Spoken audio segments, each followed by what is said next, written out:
नमस्कार साथियों। तो चलिए आज के दैनिक जागरण में क्या खास खबरें हैं उन्हें हम लोग एक एक करके देख लेते हैं। और याद रखिए दैनिक जागरण का राष्ट्रीय संस्करण है, तो इसमें आप लोगों को महत्वपूर्ण खबरें ही देखने को मिलेंगी। बंगाल पुलिस ने एनआईए अधिकारियों के विरुद्ध दर्ज की है प्राथमिकी। एक पूरा मामला क्या है? तो तृणमूल नेता के परिवार की महिलाओं ने अधिकारियों पर लगाए हैं छेड़छाड़ के आरोप। दोनों आरोपितों तृणमूल नेता 5 दिनों की एनआईए हिरासत में भेजे गए हैं। तृणमूल कांग्रेस का आरोप है कि एनआईए और भाजपा के बीच आपवित्र गठजोड़ है। देखिए, अगर हम लोग एनआईए की बात करें तो नेशनल इन्वेस्टिगेशन एजेंसी की बात हो रही है और इसकी स्थापना 31 दिसंबर 2008 में हुई थी। नई दिल्ली में हेडक्वार्टर देखने को मिल जाएगा। और आप देखिए, वेस्ट बंगाल की बात करें तो कोलकाता इसकी राजधानी है। इसकी सीमा उड़ीसा, झारखंड, बिहार, सिक्किम और असम से लगती है। अंतर्राष्ट्रीय सीमा इसके नेपाल, भूटान और बांग्लादेश से लगती है। 3 देशों से लगती है। ममता बनर्जी यहाँ की चीफ मिनिस्टर हैं, मुख्यमंत्री हैं। और आप देखते हैं कि सीबी आनंद बोस यहाँ की राज्यपाल हैं। विधानसभा में 294 सीटें हैं, राज्यसभा में 16 सीटें हैं, लोकसभा में 42 सीटें देखने को मिलेंगी। 88,752 वर्ग किलोमीटर में आपका वेस्ट बंगाल फैला हुआ है। आजकल आप देख रहे हैं कि जो इस तरह की एजेंसियां हैं इन पर बड़े आरोप लग रहे हैं। आप देखते हैं कि भेदभाव के, दुरुपयोग के, तो उन्हीं सब की बात हो रही है। और पश्चिम बंगाल है वो, तो आप देखते हैं कि वहाँ ममता बनर्जी पर भी आरोप लगते रहते हैं कि वो दुरुपयोग करती है पुलिस का। आईएनडीआई की महारैली अब 24 को रांची में होगी। मुंबई और दिल्ली में महारैली करने के बाद अब शक्ति प्रदर्शन के लिए भाजपा विरोधी आईएनडीआई नेताओं की जमावड़ा अब 21 अप्रैल को रांची में लगेगा। और एक बात आपको मालूम होगा कि ये विरोधियों जो विपक्ष है ना, उनका गठबंधन बना है, उसे इंडिया नाम दिया गया है। रांची आप देखिए झारखंड की राजधानी, इसकी सीमा आप देखेंगे किस किस से लगती है। इसकी सीमा बिहार से लगती है। बिहार से अलग करके ही बनाया गया था ये राज्य। इसकी सीमा उत्तर प्रदेश, छत्तीसगढ़, उड़ीसा और पश्चिम बंगाल से लगती है। विधानसभा में 81 सीटें हैं, राज्यसभा में 6 सीटें हैं, लोकसभा में 14 सीटें हैं और 89,716 वर्ग किलोमीटर में फैला हुआ है आपका झारखंड। और आप देखें चंपई सोरेन यहाँ के चीफ मिनिस्टर हैं, सीपी राधाकृष्णन यहाँ के राज्यपाल हैं। 15 नवंबर सन 2000 में से राज्य बनाया गया था, ये याद रखिएगा।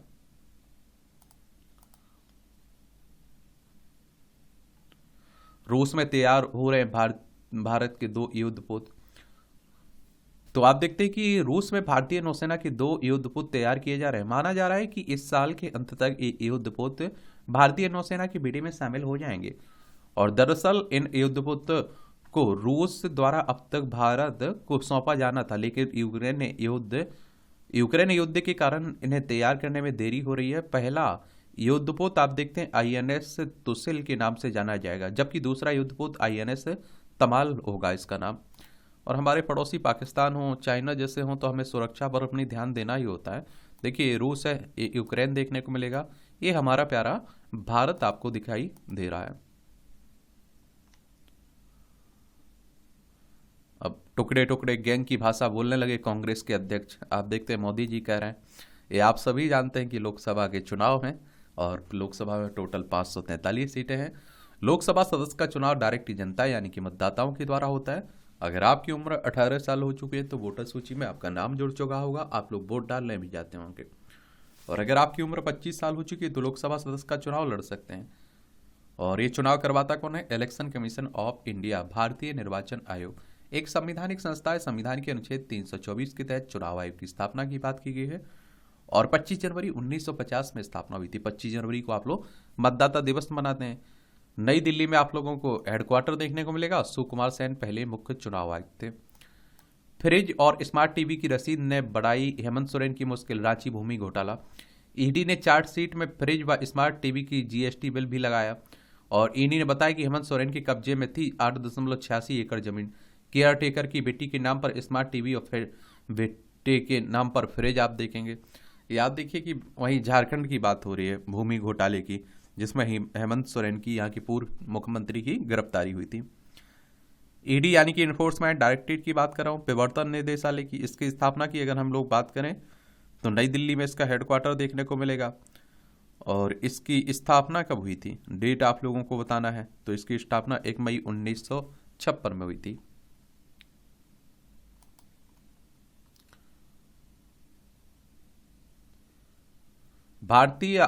भारत आतंकियों को सीमा पार पार भी मारता है, ये हमारे रक्षा मंत्री कह रहे हैं। धार की गौशाला में अकल कुई की हुई नापी।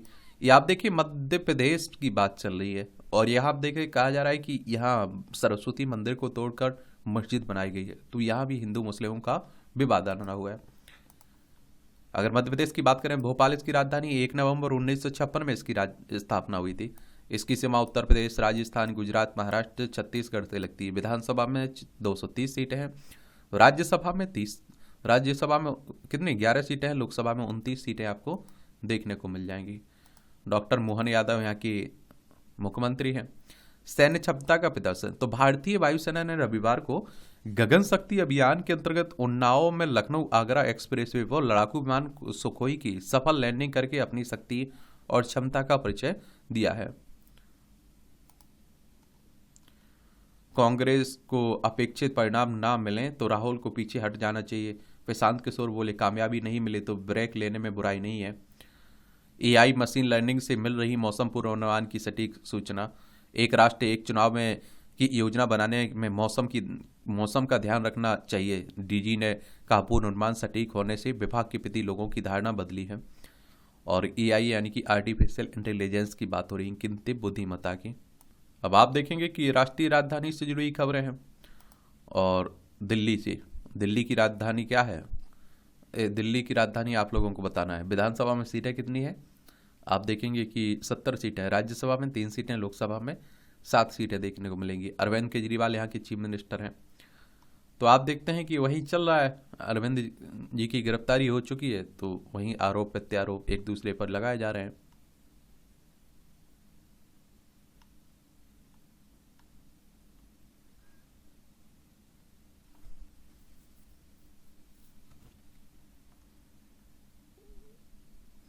अमेरिका से एएसआई लाएगी 1456 पुरावशेष। पुरावशेषों की जांच करने के लिए विशेषज्ञों की टीम अमेरिका गई। मूर्ति तस्कर सुभाष कपूर ने इनको अमेरिका में बेच दिया था। हमारे यहाँ से बहुत सारी आप देखते हैं मूर्तियाँ बाहर बेची गई, बहुत सारी वापसी भी हो रही हैं। तो उन्हीं के संदर्भ में भारतीय पुरातत्व सर्वेक्षण की बात करें, 1861 में इसकी स्थापना हुई थी, ये भी याद रखिएगा। अब देखिए क्या है कि चुनाव है, तो आप सभी जानते हैं कि राजनीति की बातें ही छपी हुई हैं अधिकतर न्यूज़पेपरों में आजकल। 9 प्रधानमंत्री चुने गए उत्तर प्रदेश से। अब तक देश के पहले प्रधानमंत्री पंडित जवाहरलाल नेहरू से लेकर वर्तमान प्रधानमंत्री नरेंद्र मोदी तक संबंध उत्तर प्रदेश से। मोदी अभी बनारस से सांसद हैं, और इसीलिए कहा जाता है कि जो दिल्ली की गद्दी है ना, उसका रास्ता उत्तर प्रदेश लखनऊ से होकर जाता है। ऐसा इसलिए कहा जाता है क्योंकि लोकसभा में आप देखिए 80 सीटें, सबसे ज़्यादा सीटें देखने को मिलेंगी। विधानसभा में 403 सीटें, विधान परिषद में 100 सीटें हैं, राज्यसभा में 31 सीटें देखने को मिलेंगी। और उत्तर प्रदेश की राजधानी लखनऊ है। इसकी सीमा अंतर्राष्ट्रीय सीमा नेपाल से लगती है। राज्यों में बिहार हो गया, झारखंड, छत्तीसगढ़, मध्य प्रदेश, राजस्थान, हरियाणा, हिमाचल प्रदेश, उत्तराखंड और दिल्ली से लगती है। 8 राज्यों से लगती है और एक केंद्र शासित प्रदेश दिल्ली से लगती है।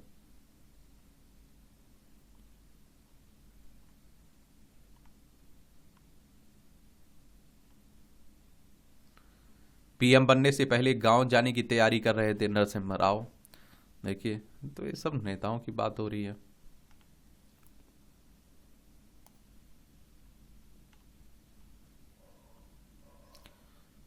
ये सब खबरें आप देखते हैं राजनीति की ही मिलेंगी, कह रहा हूं ना।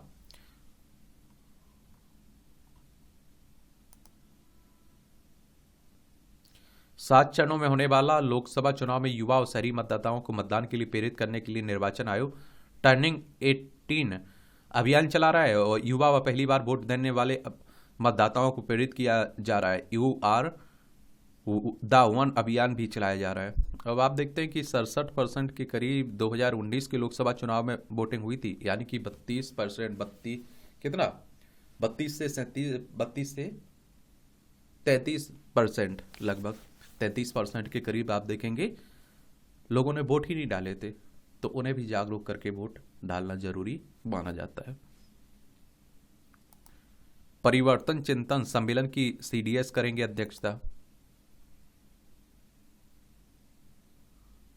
ये आप देखते हैं कि भारतीय सेना के तीनों अंगों के बीच समन्वय और एकीकरण के प्रयासों को बढ़ावा देने के उद्देश्य से पहला त्रिसेवा सम्मेलन परिवर्तन चिंतन पाठ अप्रैल यानी कि सोमवार को नई दिल्ली में आयोजित किया जा रहा है।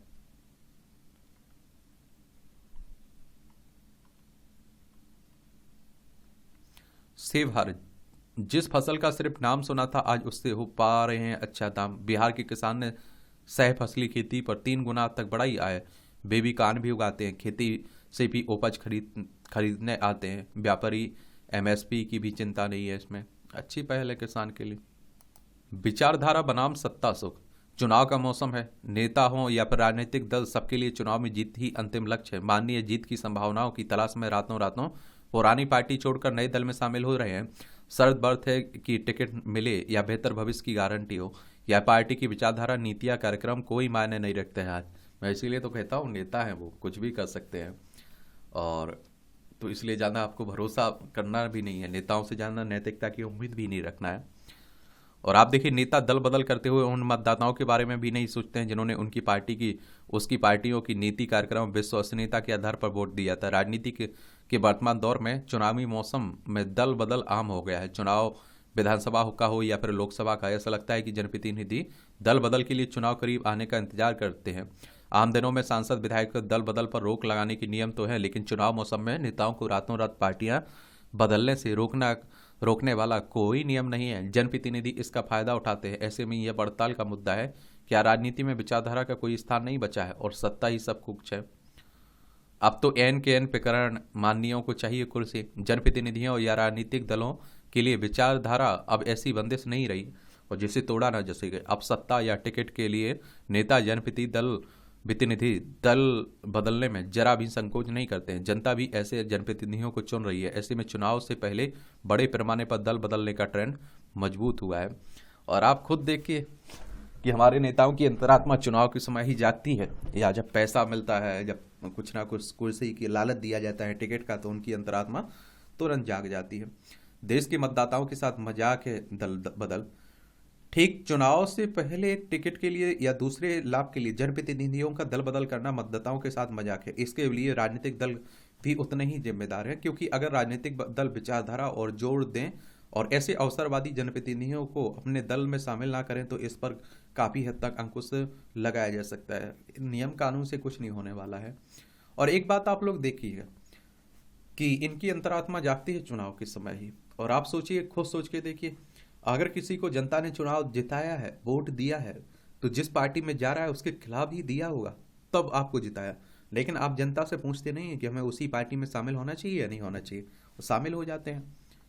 तो ये बड़ा विडम्बना कह लीजिए आप लोग। क्या है दल बदल और कैसे बना इस कानून, इस पर बात कर लेते हैं हम लोग थोड़ा। आप लोग भी जान लीजिए, कभी राजनीति में गए तो थोड़ा बहुत मालूम तो होना चाहिए, मुझे लगता है, समझ रहे हो। फिर कैसे पता करोगे। तो दल बदल शब्द विद्रोह, असंतोष और एक व्यक्ति या पार्टी द्वारा की गई बगावत का संकेत करता है। आमतौर पर दल बदल एक संगठन को छोड़कर दूसरे संगठन में शामिल होने को कहा जाता है। राजनीतिक परिदृश्य में जब एक राजनीतिक दल का सदस्य अपना दल छोड़कर दूसरे राजनीतिक दल में शामिल होता है तो यह दल बदल कहा जाता है। भारत में दल बदल का इतिहास अगर हम लोग देखें, क्या देखें, अगर हम लोग इतिहास देखें तो भारत में राजनीति में दल बदल का इतिहास काफी पुराना है। भारत में दल बदल की वजह से कई बार राजनीतिक अस्थिरता का दौर भी देखा और इससे देश में अनिश्चितता का माहौल भी बना। कई बार सरकारें बनी, कई बार सरकारें गिरी। इसी की वजह से सरकारें प्रशासन पर ध्यान केंद्रित करने की बजाय सरकार बचाने पर ज्यादा जोर देती हैं। आया राम गया राम का नारा 20वीं सदी के छठे दशक में विधायकों के लगातार दल बदल की पृष्ठभूमि में ही बना है। भारत में आप देखिए दल बदल का इतिहास केंद्रीय विधायिका के दिनों से शुरू हुआ, जब केंद्रीय विधायिका के एक सदस्य श्यामलाई नेहरू ने कांग्रेस पार्टी छोड़कर अपनी निष्ठा ब्रिटिश पक्ष के लिए बदल ली थी। दल बदल एक और उदाहरण 1937 का है। उस समय मुस्लिम लीग के टिकट पर उत्तर प्रदेश विधानसभा के लिए चुने गए हाफिज मोहम्मद इब्राहिम दल बदल कर कांग्रेस में शामिल हो गए थे और 20वीं सदी के छठे दशक में विचारधारा के बजाय अन्य वजहों से राजनीतिक दल बदलने के मामले में तेजी से बढ़े हैं। चौहान कमेटी की रिपोर्ट 1969 में अनुसार चौथे लोकसभा के बाद मार्च 1967 और फरवरी 1968 की छोटी अवधि के बीच राज्यों में विधायकों ने बड़े पैमाने पर अपनी दलीय निष्ठा बदल दी और पहले और चौथे लोकसभा चुनाव के बीच 2 दशक की अवधि में दल बदल के कुल 542 मामले सामने आए और इसमें 438 दल बदल अकेले इन 12 महीनों में हुए। दल बदल के इन मामलों में सत्ता की चाहत ने अहम भूमिका निभाई और इस बात का पता इस तथ्य से भी चलता है दल बदल करने वाले 210 विधायकों में से 116 विधायकों को मंत्रिपरिषद में शामिल भी किया गया। इन विधायकों ने दल बदल करके मंत्रिपरिषद के गठन में मदद की थी। ऐसे में दल बदल के बदले बढ़ते मामलों को रोकने के लिए कानून बनाने पर चर्चा शुरू हुई। जब आप देखते हैं किसी पार्टी में शामिल होता है कोई विधायक या सांसद तो उसे आप देखते हैं इनाम के रूप में कुछ ना कुछ मिलता है, ये आप लोगों ने देखा होगा। और कहते हैं राजनीति में फ्री में कुछ नहीं मिलता है, यहाँ सब कुछ का सौदा होता है। संसद ने पारित किया दल बदल विरोधी कानून 1985 में। एक जरूर पॉइंट याद रखिएगा कि 1985 में 52वां संविधान संशोधन हुआ था 52 और इसमें संविधान संशोधन के माध्यम से देश में दल बदल विरोधी कानून पारित किया गया। साथ ही संविधान की 10वीं अनुसूची जिनमें दल बदल विरोधी कानून शामिल हुआ को संशोधन के माध्यम से भारतीय संविधान में जोड़ा गया। इस कानून का मुख्य उद्देश्य भारतीय राजनीति में दल बदल के मामलों पर अंकुश लगाना था। दल बदल विरोधी के मुख्य प्रावधान देखें तो दल बदल विरोधी कानून के तहत किसी भी जनप्रतिनिधि को अयोग्य घोषित किया जा सकता है यदि एक निर्वाचित सदस्य स्वेच्छा से किसी राजनीतिक दल की सदस्यता छोड़ देता है, कोई निर्दलीय निर्वाचित सदस्य किसी राजनीतिक दल में शामिल हो जाता है, कोई सदस्य सदन में पार्टी के पक्ष में के विपरीत वोट देता है, कोई सदस्य स्वयं को वोटिंग से अलग रखता है, 6 महीने की समाप्ति के बाद कोई मनोनीत सदस्य किसी राजनीतिक दल में शामिल हो जाता है तो उसकी सदस्यता रद्द हो जाती है। हिमाचल प्रदेश, अभी आप देखिए निर्दलीय 3 विधायकों ने इस्तीफा दिया था बीजेपी में शामिल होने के लिए। क्यों?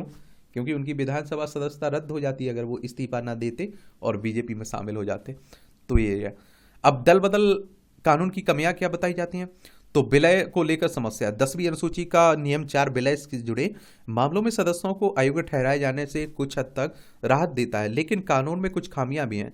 प्रावधान एक राजनीतिक दल के सदस्य को ऐसी स्थिति में अयोग्य से बचाता है कि जहां मूल राजनीतिक दल ने दूसरे दल में विलय किया है और इसके लिए जरूरी है कि संबंधित राजनीतिक दल के कम से कम 2/3 विधायक विलय के लिए सहमत हुए हों। यहाँ कमी यह है कि अयोग्यता से राहत दल बदल के पीछे के कारण के बजाय सदस्यों की संख्या पर आधारित है। आमतौर पर सदस्य मलाईदार पद या मंत्री पद के लिए दूसरी पार्टी में शामिल होते हैं। संभव है कि 2/3 सदस्य इसी कारण के लिए विलय पर सहमत हुए।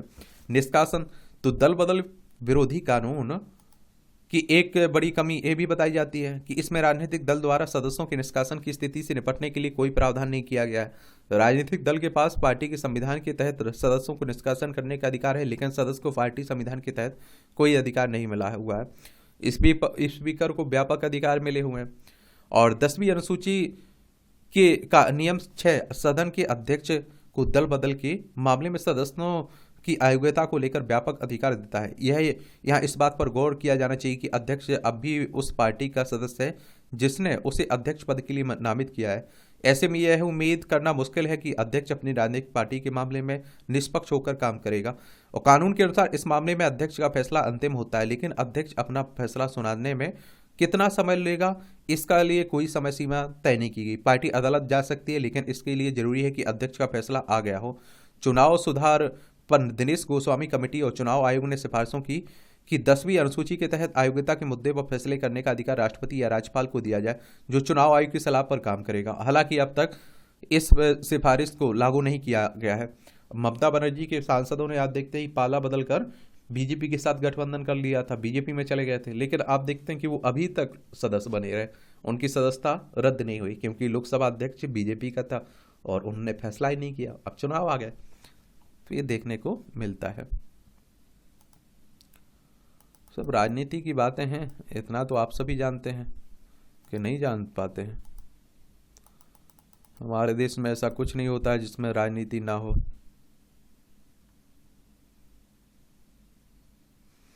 जाति व लिंग भेदभाव समाप्त करने के लिए विशेष प्रावधान की जरूरत है, आरएसएस प्रमुख कह रहे हैं। चलिए आप लोग बताइए आरएसएस की स्थापना कब हुई थी, इसकी स्थापना कब हुई थी नीचे लिखिए, हेडक्वार्टर कहाँ है ये भी लिखिएगा। हिंदू विवाह के लिए कन्यादान अनिवार्य परंपरा नहीं है, हाईकोर्ट कह रहा है। हिंदू विवाह अधिनियम के प्रावधानों से किया स्पष्ट, सिर्फ सप्तपदी ही ऐसी परंपरा है जो आवश्यक है। अब आप देखिए, ये संपादकीय पाठ है, आपको प्रीलिम्स में, मुख्य परीक्षा में, इंटरव्यू में, हर जगह मदद पहुंचाता है। विचारधाराओं का भविष्य तो किसी अन्य देश में तमाम आस्थाओं वाली विचार भिन्नता के बावजूद शांतिपूर्ण सहस्तित्व का भारत जैसा उदाहरण नहीं मिलता है। यहाँ सभी विचारों का स्वागत है। और आप देखिए, गतिशील समाज चिंतनशील होते सोचने से विचार का जन्म होता है, और व्यवस्थित चिंतन से विचारधारा के प्रभाव की काल अवधि होती है। पूर्व सांसद संजय निरुपम ने कहा कि एक निश्चित उम्र के बाद कोई विचारधारा मर जाती है, और उन्होंने कम्युनिस्ट विचारधारा का उल्लेख किया कि 1917 में रूस में कम्युनिज्म आया, और दुनिया भर में आप देखिए पहला 1991-92 तक कम्युनिज्म करीब करीब खत्म हो गया। अब क्यूबा, उत्तर कोरिया और चीन के अलावा दुनिया के किसी भी देश में कम्युनिस्ट विचारधारा का खास प्रभाव नहीं है। हमारे यहाँ जो कम्युनिस्ट पार्टियाँ थी उनका भी आप देखते हैं अंत हो गया है। कुछ राज्यों में आप देखते हैं उनका प्रभाव भी है। और आप देखते हैं कि विचारधाराओं का जन्म और उनकी उम्र भारतीय संदर्भ में विचारणीय है। भारत में वैदिक काल के दौरान भी अनेक विचार थे। एक विचार था कि संसार को किसी देवी शक्ति या फिर परमात्मा ने बनाया है। दूसरा विचार था कि सृष्टि का उद्भव और विकास प्राकृतिक विकास के सिद्धांतों के अनुसार हुआ है। और आप देखते हैं कि यहाँ अनेक विचार धाराएं फलती फूलती रहीं। बुद्ध, जैन सहित आप देखिए प्राचीन काल में 8 विचारधाराएं थी। इनमें ईश्वरवादी और अनीश्वरवादी दोनों विचारधाराएं थी। सहमति को आदर प्राप्त था, और तर्क और प्रश्न की परंपरा भी थी। विचारधाराओं में टकराव नहीं, समन्वय था। स्वाधीनता संग्राम के समय गांधी जी के नेतृत्व में एक विशेष राष्ट्रवादी विचारधारा पनपी। गांधी जी राष्ट्रवादी थे। उनके राष्ट्रवाद का केंद्रीय तत्व हिंदुत्व था। हिंदुत्व अपने मूल चरित्र में ही सभी मतों और विचारधाराओं के प्रति आदर भाव से युक्त है, और यह अपने ढंग की पंथ निरपेक्षता थी। गांधी जी की पंथ निरपेक्षता सरपंथ संभाव थी। और निरुपम ने कहा कि नेहरूवादी सेकुलरिज्म में भारतीय संस्कृति और धर्म का विरोधी था। नेहरू का सेकुलरिज्म में गांधी से दूर और कम्युनिस्टों के निकट था। गांधी जी की पंथ निरपेक्षता धर्म और संस्कृति से परिपूर्ण थी।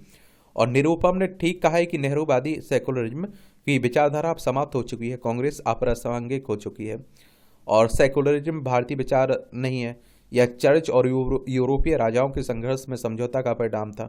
सेकुलरिज्म का अनुवाद संसारवादी, यह लौकिकवादी है, और मगर भारतीय राजनीति के एक बड़े हिस्से में इसका अर्थ है संप्रदाय विशेष का तुष्टीकरण है। सनातन धर्म का विरोध है, जबकि धर्म भारत का नियामक तत्व है। नेहरूवादी पंथनिरपेक्षता में धर्म से दूरी का आग्रह है। बड़े बड़े लोग भी धार्मिक आयोजन में से दूर रहते थे। संप्रति भारत का वातायन धर्म आपूरित हो गया। और आप देखेंगे कि छद्म सेकुलरवाद की विचारधारा का अंत हो चुका है। कथित सेकुलर, लिबरल और वामपंथी तत्व अब शोध का विषय बन गए हैं। कम्युनिस्ट विचार 1925 में भारत आया था। अल्प अवधि में ही यह विचारधारा समाप्त हो गई। अब केरल को छोड़कर किसी राज्य में वामपंथी सरकार नहीं है, इससे विचारधारा का अंत हो चुका है। और राजनीतिक चिंतक फ्रांसीसी फुकुयामा ने अपनी पुस्तक the end of history and the last man में इतिहास के अंत का अर्थ समझाया कि उदारवादी लोकतंत्र ही सभी देशों के लिए अंतिम प्रारूप है। उनके अनुसार फ्रांसीसी क्रांति के बाद उदारवादी लोकतंत्र ने अन्य प्रारूपों की तुलना में स्वयं को श्रेष्ठ व्यवस्था सिद्ध किया है। शीत युद्ध की समाप्ति तक विश्व के अनेक बुद्धिजीवियों का अनुमान था कि इतिहास का अंत होगा। कथित प्रगतिशील विद्वानों का आकलन था कि इतिहास का अंतिम बिंदु किसी न किसी रूप में कम्युनिस्टों का होगा। फुकुयामा के निष्कर्ष भिन्न थे। उनका तर्क था कि दुनिया में जैसी घटनाएं घटित हो रही हैं उन्हें देखते हुए इतिहास का अंतिम बिंदु साम्यवाद नहीं होगा, यह उदार लोकतंत्र या फिर बाजार अर्थव्यवस्था जैसा कोई नया रूप होगा। संप्रति विश्व के 2 बड़े देश भारत और चीन का तेजी से आधुनिकीकरण हो रहा है, और चीन में आधुनिकीकरण का सत्तावादी मॉडल है। और प्रश्न यह है कि क्या चीन मनचाही आर्थिक संपन्नता प्राप्त करने के बाद अंततः उदार लोकतंत्र के रूप में स्वयं को परिवर्तित कर लेगा, या फिर मर चुकी कम्युनिस्ट विचारधारा से ही चिपका रहेगा। फुकुयामा का शोध इतिहास का अंत वस्तुतः उदारवादी लोकतांत्रिक मॉडल का बने रहना। और उन्होंने आधुनिकीकरण के समक्ष 4 चुनौतियां भी बताई थी। पहली आप देखिए चुनौती इस्लाम है, यह आधुनिकीकरण का अपवाद है।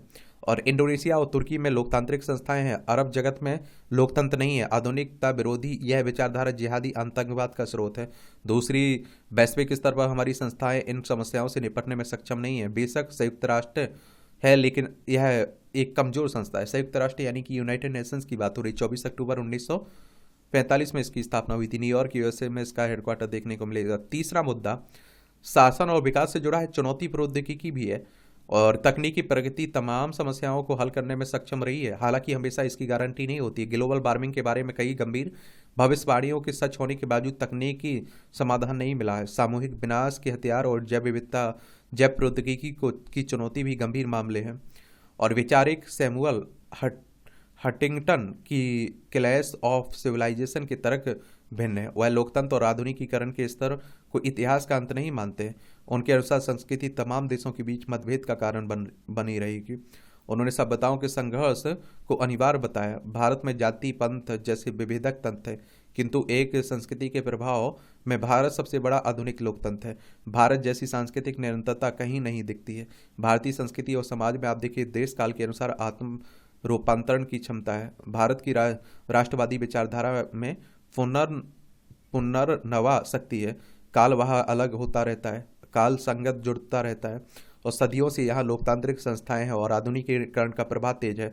विचारधारा यहाँ संस्कृति से प्रेरित हैं और उसी से जीवन रस लेती हैं। यहाँ सभी विचारों का स्वागत है। इसलिए अनेक पंथ, मजहब, मत और रिलीजन साथ साथ रहते हैं। विश्व के किसी भी देश में तमाम आस्थाओं वाले विचार भिन्नता के बावजूद शांतिपूर्ण सहअस्तित्व का भारत जैसा उदाहरण नहीं मिलता है। लेखक उत्तर प्रदेश विधानसभा के पूर्व अध्यक्ष रहे हैं। इनका नाम है हृदय नारायण दीक्षित साहब। इन्होंने ये आर्टिकल लिखा हुआ है, रोजगार के संकट से निपटने का वादा। तो आप देखिए सत्ता रहते हुए भाजपा की एक दशक की विफलताएं किसी से छिपी नहीं है।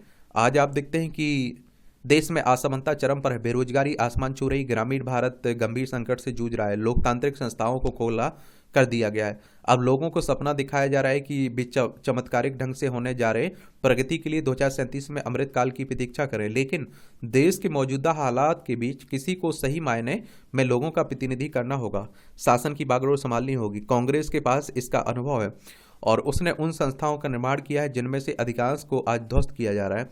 कांग्रेस की आर्थिक उदारीकरण लाई मनरेगा राष्ट्रीय खाद्य सुरक्षा अधिनियम के माध्यम से सामाजिक सुरक्षा का आवरण बनाया, जो कोविड और उसके बाद के संकट से भारत को बचाने में सक्षम हुआ। पिछले दिनों राहुल गांधी की भारत जोड़ो यात्रा में बड़ी संख्या में बेरोजगार शामिल हुए। राहुल गांधी ने उन्हें ध्यान से सुना और समझा। आज देश में बड़ी संख्या में युवाओं के लिए नौकरियां मुख्य आर्थिक चुनौती हैं। कॉर्पोरेट टैक्स में छूट और छोटे व्यवसायियों के खिलाफ भेदभावपूर्ण नीतियां सहित बड़े पूंजीपति घरानों पर मोदी सरकार के अत्यधिक ध्यान के कारण नौकरियों के कम अवसर उत्पन्न आप देखते हैं कि हो रहे हैं। आवधिक श्रम बल सर्वेक्षण के डाटा का इस्तेमाल करते हुए अर्थशास्त्री संतोष मेहरोत्रा ने अनुमान लगाया कि देश में बेरोजगारों की संख्या 2012 में 1 करोड़ से बढ़कर आप देखिए 2022 में 4 करोड़ हो गई है। अजीम प्रेमजी यूनिवर्सिटी के स्टेट ऑफ वर्किंग इंडिया 2023 की रिपोर्ट में बताया गया कि 25 साल से कम उम्र के 42% स्नातक बेरोजगार हैं। हम ऐसे न्यू इंडिया में रहते हैं जहां इंजीनियर, कुली और पीएचडी होल्डर रेलवे में चपरासी के रूप में काम करने को मजबूर हैं। कांग्रेस की घोषणा पत्र में इस संकट से 2 तरह से निपटने की योजना है। इसका आप देखते हैं कि तत्कालिक समाधान सरकारी नौकरियों का विस्तार है। भर्ती भरोसा प्लान के तहत इसमें केंद्र सरकार के विभिन्न विभागों से केंद्रीय शैक्षणिक संस्थानों, अस्पतालों और स्वास्थ्य सेवा केंद्र और अर्धसैनिक बलों में 30 लाख पदों पर भर्ती का वादा है। और सभी देश में कर्मचारियों की अत्यधिक कमी है। अर्थशास्त्री कार्तिक मुरलीधरन के अनुसार भारत में प्रति 1000 लोगों पर केवल 16 सरकारी कर्मचारी हैं, जबकि अमेरिका में 77 और चीन में 57 और नॉर्वे में 159 है। हालांकि सरकार ही सब कुछ नहीं कर सकती है। निजी क्षेत्र में मिलने वाले रोजगार के अवसर इस समस्या का मुख्य समाधान है। शुरुआत के लिए पहली नौकरी योजना 25 वर्ष से कम उम्र के स्नातक और डिप्लोमा धारक को 1 लाख रुपए सालाना वेतन के साथ 1 साल की अप्रेंटिसशिप का अधिकार प्रदान करेगी। अप्रेंटिसशिप से भारत से अलग कांग्रेस एक रोजगार लिंक्ड प्रोत्साहन योजना शुरू करेगी, जो कंपनियों को सुरक्षित और अच्छी गुणवत्ता की नौकरियों के अवसर बनाने के लिए टैक्स में छूट देगी। मौजूदा उत्पादन लिंक्ड प्रोत्साहन योजना ने ज्यादातर इलेक्ट्रॉनिक्स, ऑटोमोबाइल और फार्मास्यूटिकल्स जैसी पूंजी प्रोत्साहन क्षेत्रों को सब्सिडी दी है, जहां अतिरिक्त नौकरियों के अवसर अपेक्षाकृत कम पैदा होते हैं।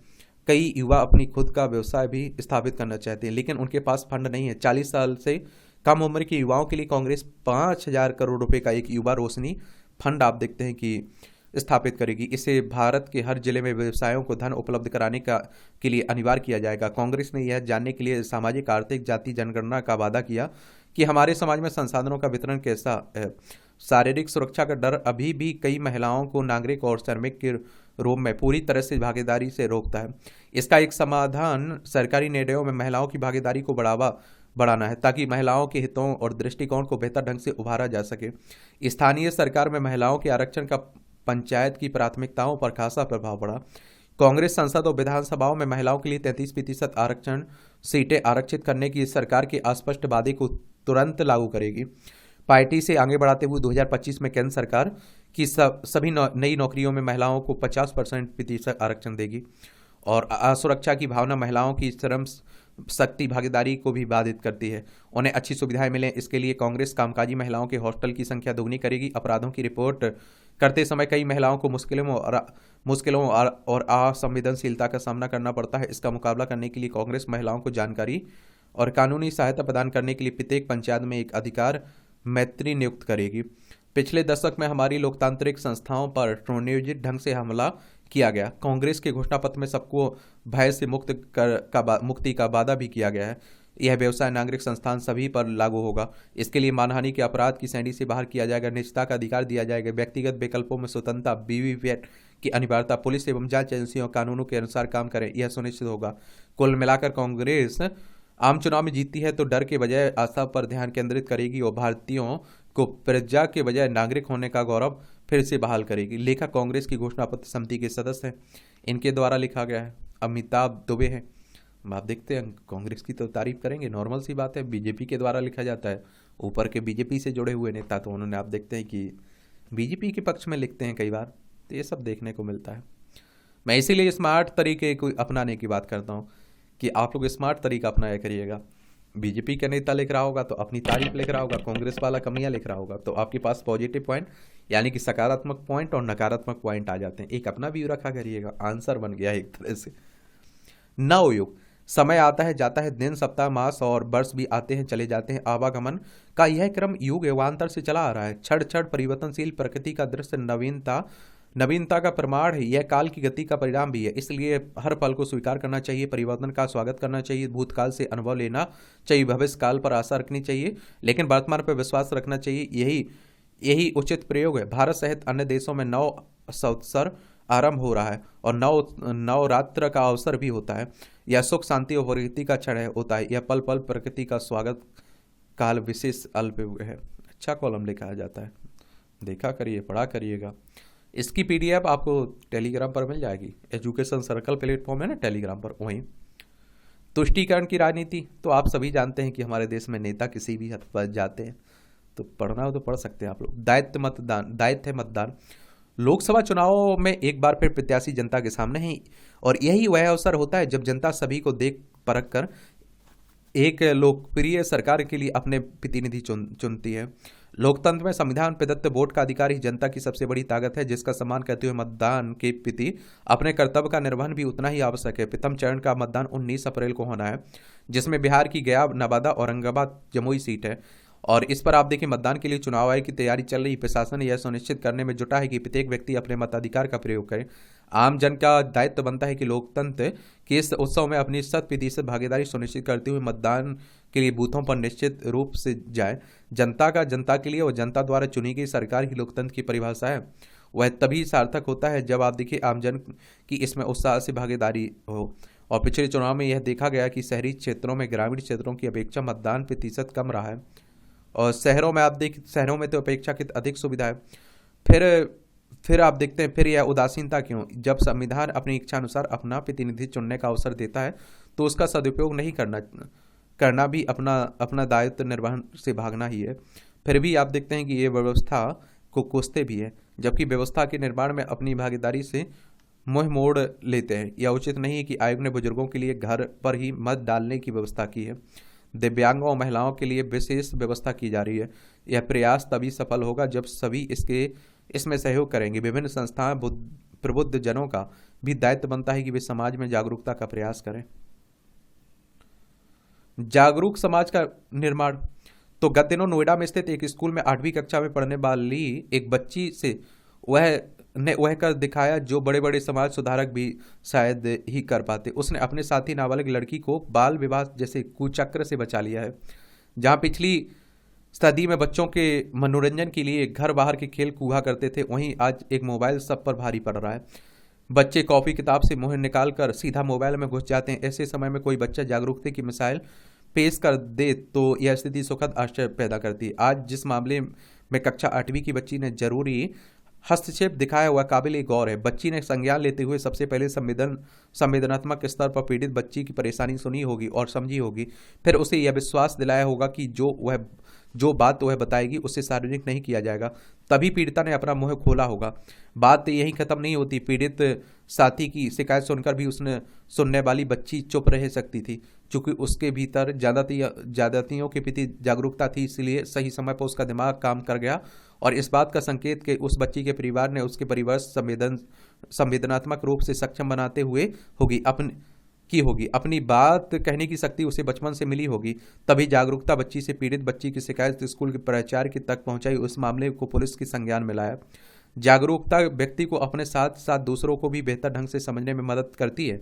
जब व्यक्ति अपने विचारों भावनाओं में तटस्थ होकर व्यवहार करने लगता है तो अब उसकी समझ सर्वव्यापी होकर समष्टि मूलक बन जाती है। आत्म ज्ञान जितना व्यक्तिगत विकास के लिए आवश्यक है, उतना ही जागरूकता के साथ साथ बेहतर समाज की संरचना के लिए भी जरूरी है।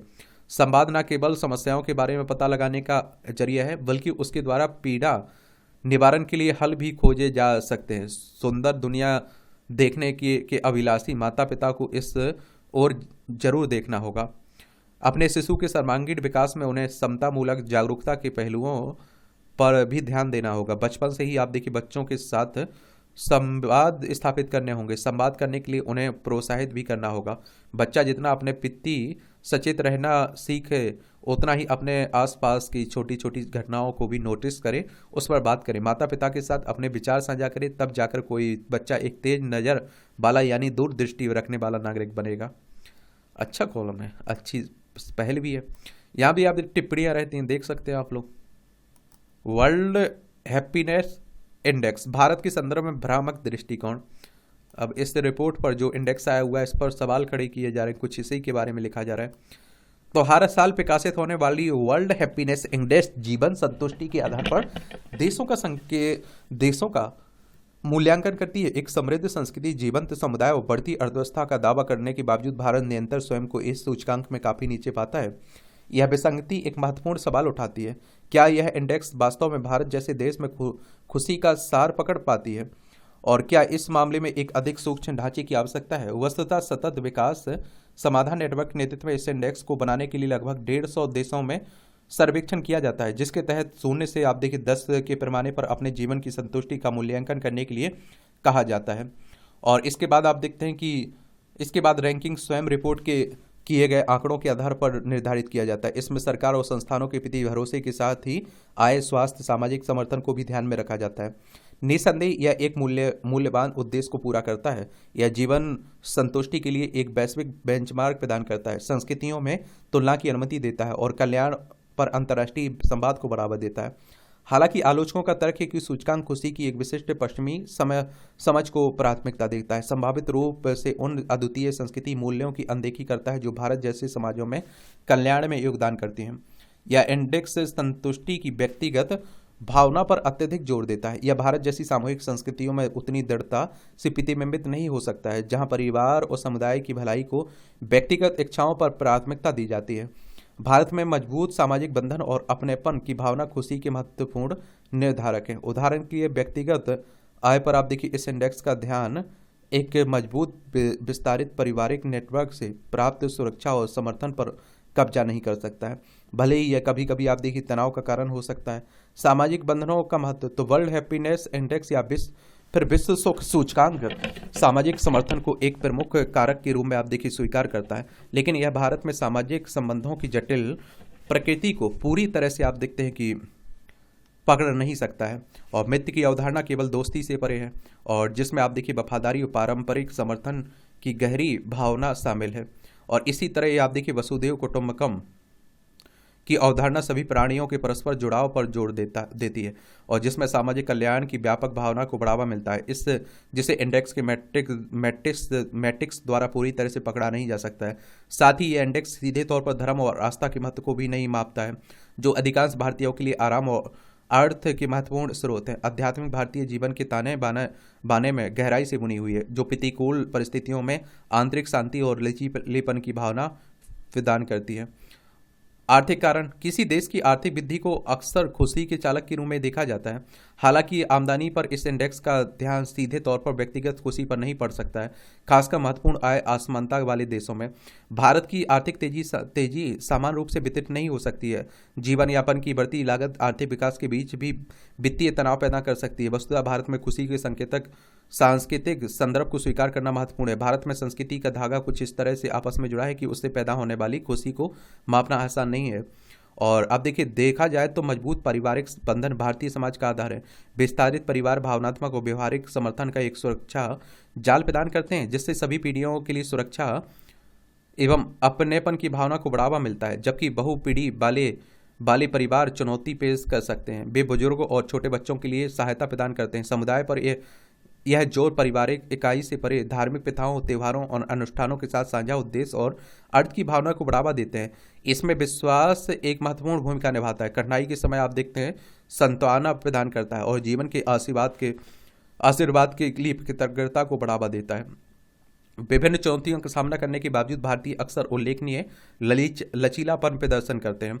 यह अंतर्निहित शक्ति साधारण चीजों में संतुष्टि खोजने की क्षमता के साथ आप देखिए मिलकर खुशी में महत्वपूर्ण भूमिका महत्वपूर्ण योगदान देती है। सामाजिक संबंध, मजबूत पारिवारिक संबंध समुदाय पर ध्यान एक सहायक वातावरण बनाते हैं, जो कठिनाइयों के बीच भी कल्याण को बढ़ावा देते हैं।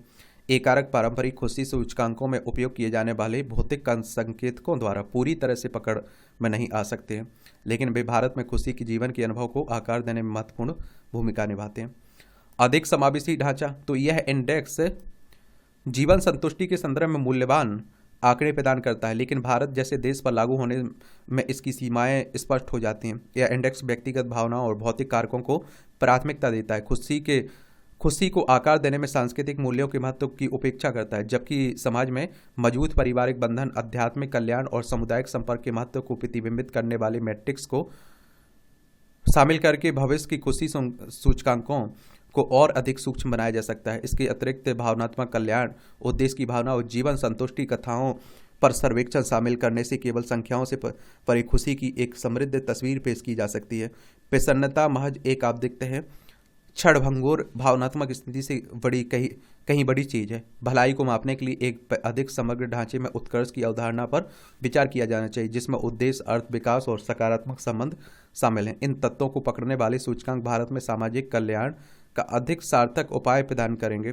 इसके अलावा व्यक्तिगत खुशी समुदाय के स्वास्थ्य से जटिल रूप से जुड़ी हुई है। सामाजिक एकजुटता, सार्वजनिक संस्थाओं तक पहुंच और समुदायों के भीतर सुरक्षा की भावना पर विचार करने वाले कारक मूल्यवान अंतर्दृष्टि प्रदान कर सकते हैं। मनुष्यों और उनके पर्यावरण के बीच संबंध भी अहम है। पर्यावरणीय गुणवत्ता, हरित स्थानों तक पहुंच और स्थानीय परिस्थितियां, तंत्र की स्थिरता पर आंकड़ों को एकीकृत करने से खुशी की अधिक संपूर्ण तस्वीर सामने आएगी। बात देखिए, लिखा गया है किसके द्वारा? डॉक्टर विक्रम सिंह के द्वारा, मैनेजमेंट गुरु तथा वित्तीय एवं समग्र विकास के विशेषज्ञ। आप देखते हैं कि हाल ही में वर्ल्ड हैप्पीनेस इंडेक्स आया 2024, जिसमें 143 देशों में आप देखते हैं कि भारत को 126वां स्थान दिया गया था। तो उसी के संदर्भ में लिखा जा रहा है। प्रसन्नता और प्रतिस्पर्धा के बीच का विरोधाभास, तो यह आप देखते हैं, यह प्रश्न जटिल है कि क्या प्रतिस्पर्धात्मकता प्रसन्नता को प्रोत्साहित करती है। वर्ल्ड हैप्पीनेस इंडेक्स स्पष्ट रूप से प्रतिस्पर्धात्मकता को मापता नहीं है, लेकिन इसके कुछ कारक प्रतिस्पर्धी माहौल से प्रभावित हो सकते हैं। उदाहरण के लिए उच्च स्तर की प्रतिस्पर्धा से ईर्ष्या की भावना पैदा होने की आशंका रहती है, जिससे विश्वास और सामाजिक समर्थन पर नकारात्मक प्रभाव बढ़ सकता है। इसी तरह एक अत्यधिक प्रतिस्पर्धी नौकरी बाजार असुरक्षा की भावना और किसी के भविष्य पर नियंत्रण की कमी में योगदान कर सकता है, जो वित्तीय कल्याण और आप देखिए मानसिक स्वास्थ्य दोनों को प्रभावित कर सकता है। भारत की स्थिति इस विरोधाभासी का उदाहरण है। सीमित संसाधनों वाली प्रतिस्पर्धी शैक्षणिक प्रणाली छात्रों पर अत्यधिक दबाव पैदा करती है, जो संभावित रूप से उनकी भलाई को प्रभावित करती है। इसी तरह दुर्लभ पदों के लिए उच्च प्रतिस्पर्धी वाली नौकरियां बाजार हताशा और निराशा की भावना पैदा कर सकता है। इस बात में कोई संदेह नहीं है कि भारत का प्रतिस्पर्धी माहौल चुनौतियां प्रस्तुत करता है, और परंतु इसे खुशी के लिए बाधा नहीं बनना चाहिए। हम अधिक सकारात्मक प्रभाव को बढ़ावा देने के लिए प्रतिस्पर्धा को नया स्वरूप दे सकते हैं। दूसरों को हराने से लेकर व्यक्तिगत प्रभुत्व पर ध्यान केंद्रित करने से उपलब्धि और आंतरिक प्रेरणा की भावना पैदा हो सकती है। इसके अलावा प्रतिस्पर्धा के साथ साथ सहयोग की संस्कृति को बढ़ावा देने से व्यक्तियों को टीम वर्क और सामाजिक समर्थन को बढ़ावा देते हुए अपनी ताकत का लाभ उठाने की अनुमति मिलती है। ये रणनीतियां भारत की सांस्कृतिक शक्तियों के साथ मिलकर अधिक खुशहाली का मार्ग प्रशस्त कर सकती है। पारिवारिक संबंध और सामाजिक नेटवर्क द्वारा पोषित मजबूत सामुदायिक सहायता प्रणालियां प्रतिस्पर्धा के नकारात्मक प्रभाव के विरुद्ध सुरक्षा प्रदान करती है।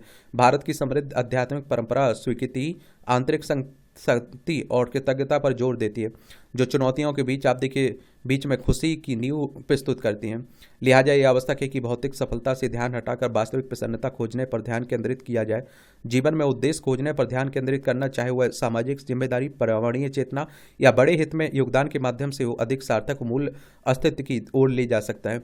और इसके अतिरिक्त स्वस्थ कार जीवन संतुलन को बढ़ावा देने से यह सुनिश्चित होगा कि लोगों के पास विश्राम और सामाजिक जुड़ाव के लिए समय है। उपलब्धि के साथ साथ खुशहाली को प्राथमिकता देकर देश अपने नागरिकों के लिए खुशी की अधिक स्थायी भावना पैदा कर सकता है। तो ये आप देखते हैं कि डॉक्टर विकास सिंह के द्वारा लिखा गया है। तो इस तरह के आर्टिकल आपको पढ़ना चाहिए। और आप लोग कहते हैं कि बड़ी लंबी क्लासें लिखी जा रही हैं। अब आप देखते हैं कि सबसे ज़्यादा एडिटोरियल में समय लगता है, जो महत्वपूर्ण खबरें रहती हैं वो तो कुछ ही मिनट में ख़त्म हो जाती है। तो आप लोग थोड़ा टाइम निकाला करिए। और न्यूज़पेपर के लिए मैं कहता हूँ 1 घंटे कम से कम रखिए। आपकी यात्रा मंगलमय हो, खरी खरी तंज कसा जा रहा है। बाकी राजनीति की बातें हो रही हैं। पूंजी बाजार पर निगरानी और बढ़ाने की तैयारी है। शेयर बाजार में छोटे और मझोले निवेशकों की बढ़ती सीधे भागीदारी को लेकर नियामक एजेंसियां हुई अधिक सचेत।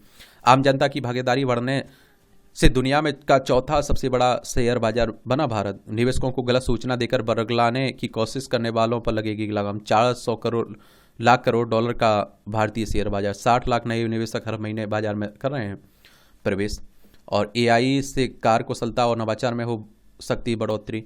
मारुति सुजुकी ने 3 लाख वाहनों निर्यात का लक्ष्य रखा है। 4 कंपनियों का MCAP आप देखिए 1.71 लाख करोड़ बढ़ा।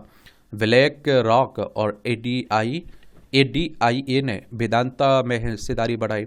इनवेट और REIT ने 17,116 करोड़ रुपए जुटाए हैं। PMO ने वाणिज्य मंत्रालय से VIT की समीक्षा करने को कहा। 2030 तक आप देखिए 10 लाख EV फास्ट चार्जर की जरूरत होगी। जी, यह भारत का कोयला आयात फरवरी में 13% बढ़ा। मुफ्त बिजली देने के लिए कर्ज लेने वाले राज्यों को केंद्र सरकार ने किया सचेत। शेयर मार्केट में निवेश का साझा देकर सैकड़ों लोगों से ठगी। आप देखते हैं कि इस तरह की ठगी भी खूब चल रही, तो ध्यान रखा करिएगा। मिरज में बने सितार तानपुरा को मिला GI टैग। शास्त्रीय संगीत के कलाकारों के साथ ही फिल्म उद्योग से जुड़े कलाकारों के बीच इसकी भारी मांग।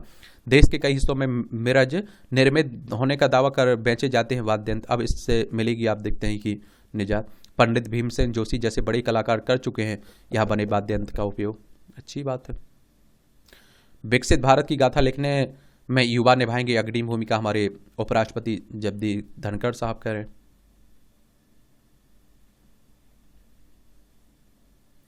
विश्व स्वास्थ्य दिवस पर पंजाब के अमृतसर शहर में स्वास्थ्य के प्रति जागरूकता करते हुए स्कूली छात्र छात्राएं।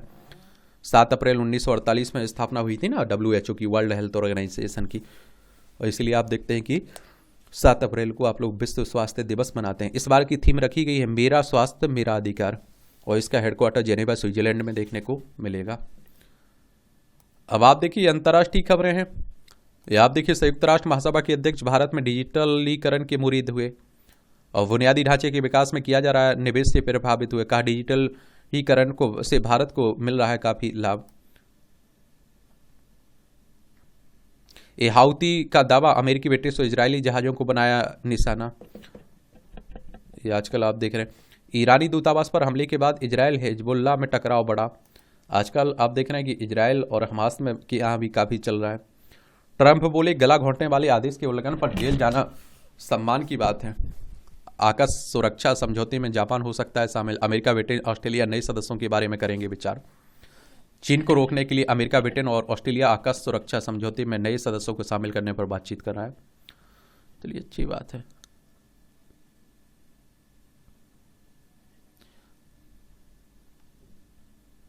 यूक्रेन ने यूरोप के सबसे बड़े जापोरिजिया परमाणु ऊर्जा संयंत्र पर हमला बोला।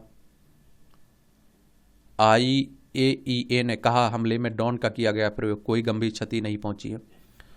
अंतर्राष्ट्रीय परमाणु ऊर्जा एजेंसी के बारे में सुना है? इसके बारे में नीचे आप लोग लिखिए, इसकी स्थापना कब हुई थी, इसका हेडक्वार्टर कहाँ। जो मैं सवाल पूछता हूँ आप लोगों से उसके जवाब दिया करिएगा, गूगल बाबा का सहारा ले लिया करिएगा। जब सवालों के जवाब आप लोग देते हैं ना तो लंबे समय तक आपको याद रहता है, कभी अगर उससे क्वेश्चंस भी पूछ लेता है तो आपको आसानी से याद रहता है।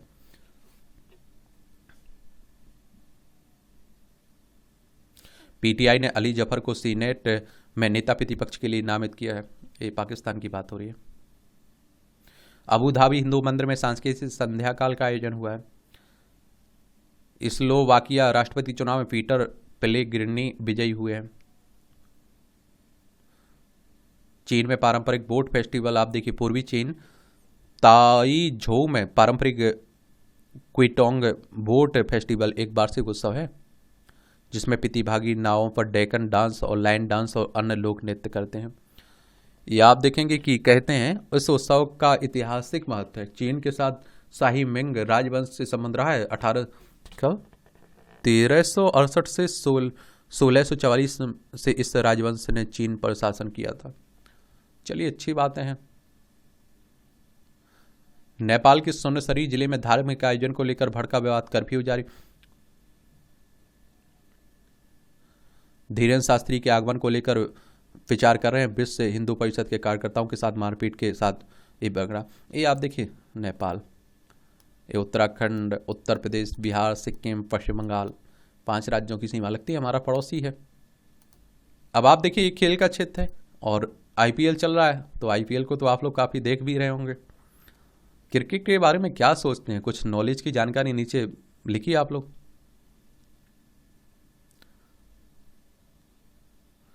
ये आप देखेंगे ऑस्ट्रेलिया दौरे पर भारतीय हॉकी टीम दूसरा मैच हारी।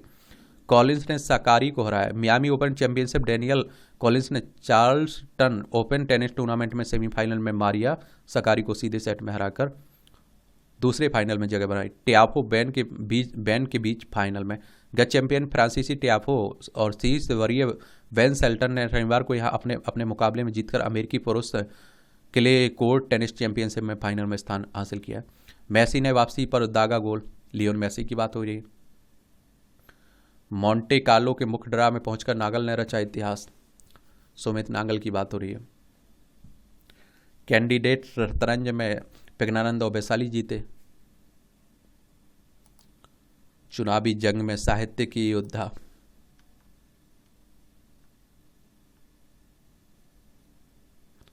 सन्यासी स्वामी शिवशंकर चैतन्य भारती का डेथ हो गई है। PM साहब ने आप देखते हैं शोक जताया है।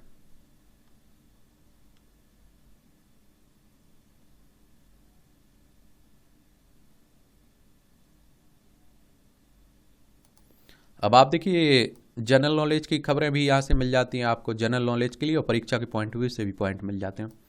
भगत सिंह व बटुकेश्वर दत्त ने सेंट्रल असेंबली में फेंका बम। 1929 में आज ही के दिन क्रांतिकारी भगत सिंह और बटुकेश्वर दत्त ने दिल्ली की सेंट्रल असेंबली में बम और पर्चे फेंके थे। पब्लिक सेफ्टी बिल और ट्रेड डिस्प्यूटेड बिल के विरोध में आप देखते हैं उन्होंने यह कदम उठाया था। इसे स्वतंत्रता संग्राम के सबसे साहसिक कदम में से एक माना जाता है। भारत पाकिस्तान के बीच हुआ नेहरू लियाकत समझौता। 1950 में आज ही भारत के तत्कालीन प्रधानमंत्री जवाहरलाल नेहरू और पाकिस्तान के प्रधानमंत्री लियाकत अली खान नेहरू लियाकत समझौते पर हस्ताक्षर किए थे। समझौता दोनों देशों में अल्पसंख्यकों के अधिकारों को सुरक्षित करने के लिए हुआ था। भारत की बड़ी भूमिका के पक्षधर थे कोफी अन्नान। संयुक्त राष्ट्र के पूर्व महासचिव कोफी अन्नान का जन्म आज ही के दिन 1938 में कुमासी घाना में हुआ था। उन्होंने 1961 में अमेरिका के मैकलिस्टर कॉलेज से अर्थशास्त्र में स्नातक किया। अन्नान ने 1962 में जेनेवा में संयुक्त राष्ट्र के साथ बजट अधिकारी के तौर पर करियर की शुरुआत की। संयुक्त राष्ट्र के लिए कई पदों पर काम करते हुए 1997 में संयुक्त राष्ट्र के महासचिव बने। महासचिव रहते हुए 2001 से 2005 में भारत आए थे। 2011 में संयुक्त राष्ट्र के साथ संयुक्त रूप से नोबेल शांति पुरस्कार से सम्मानित किए गए थे। नोबेल शांति पुरस्कार से सम्मानित किए थे। नोबेल पुरस्कार आप देखते हैं 1901 से शुरू हुए थे अल्फ्रेड नोबेल की याद में, और आप देखते हैं कि 1969 में पहली बार अर्थशास्त्र का दिया गया था। तो अर्थशास्त्र का 1969 में दिया गया था। जमीन संग आसमान से होगा सूर्य ग्रहण का अध्ययन। अनसुलझी गुत्थियां। साल के पहले पूर्ण सूर्य ग्रहण के अध्ययन को भारत के 3 विज्ञानी अमेरिका रवाना हुए। सूर्य ग्रहण के दौरान आदित्य एल से उसके रहस्यों को समझने में भी बड़ी उम्मीद। भारत समय अनुसार आज रात 9:12 शुरू हो जाएगा सूर्य ग्रहण। चलिए आप लोगों से एक सवाल है, बड़ा आसान सवाल है, सूर्य ग्रहण क्यों होता है? वो धार्मिक कहानियां मत बताइए कि एक दानव आता है, राक्षस आता है और निगल लेता है सूर्य को। भौतिक विज्ञान के हिसाब से सूर्य ग्रहण क्यों होता है ये आप लोग नीचे लिखिए। आइसलैंड ज्वालामुखी में चौथा विस्फोट। आइसलैंड के आप देखिए ग्रेडाविक शहर के पास ज्वालामुखी विस्फोट के बाद क्रेटर में लावा निकल कर आप देखते कई किलोमीटर तक फैल गया। और दक्षिण पश्चिम आइसलैंड में स्थित इस सर्वाधिक सक्रिय ज्वालामुखी में पिछले वर्ष दिसंबर के बाद आप देखिए जनवरी और फरवरी में 3 बार विस्फोट हो चुका है। घर पर फिजियोथेरेपी लेने में 6 बाधाओं की हुई पहचान, अनुसंधान कह रहा है। ऑटो इम्यून की बीमारियों से बचाव में मददगार होगा योग। नियमित 25 से 30 मिनट योग करने से भी जीवन शैली से जुड़ी बीमारियों से हो सकता है बचाव। खराब जीवन शैली व गलत खान पान के कारण बढ़ रही है डायबिटीज, हाइपरटेंशन सहित कई बीमारियां। 5 मिनट का काम, कमाई 5 लाख महीना। जरा सोचिए, लंदन की खबर है, जरा सोचिए अगर एक दिन में से 5 मिनट की काम हो करना पड़े और कमाई 5 लाख रुपए महीना हो से भी ज़्यादा हो तो कितने अच्छा होगा। एक महिला कुछ ऐसा ही कर रही है। महिला का नाम है रेचल जिमेनेज। एक रिपोर्ट के मुताबिक हाल ही में उन्होंने खुलासा किया वह साइड जॉब के तौर पर हर दिन सिर्फ 5 मिनट काम कर सालाना 60,000 पाउंड यानी कि 63 लाख रुपए से अधिक कमाई करती हैं। रेचल बताती हैं कि अमेजन और फ्लिपकार्ट की तरह ही एक ऑनलाइन वेबसाइट है जिसका नाम एटसी है, उस पर वह प्रीटेड सामान बेचती हैं। अच्छी बात है। ये आप देखिए मूवियों से जुड़ी खबरें हैं तो आप लोग देख सकते हैं, पढ़ सकते हैं। और इस तरह से आप देखेंगे कि आज के न्यूज़पेपर की कहानी खत्म होती है। आप लोग पढ़ते रहिए, एंजॉय करते रहिए। मेरी तरफ से शुभकामनाएं हार्दिक। ईमानदारी से मेहनत करिए और देखिए थोड़ा न्यूज़पेपर के लिए 1 से 1.5 घंटे रखिए। देखिए करंट अफेयर्स के लिए आर्टिकल्स रहते हैं, उसमें बहुत सारी खबरें रहती हैं। ठीक है, धन्यवाद।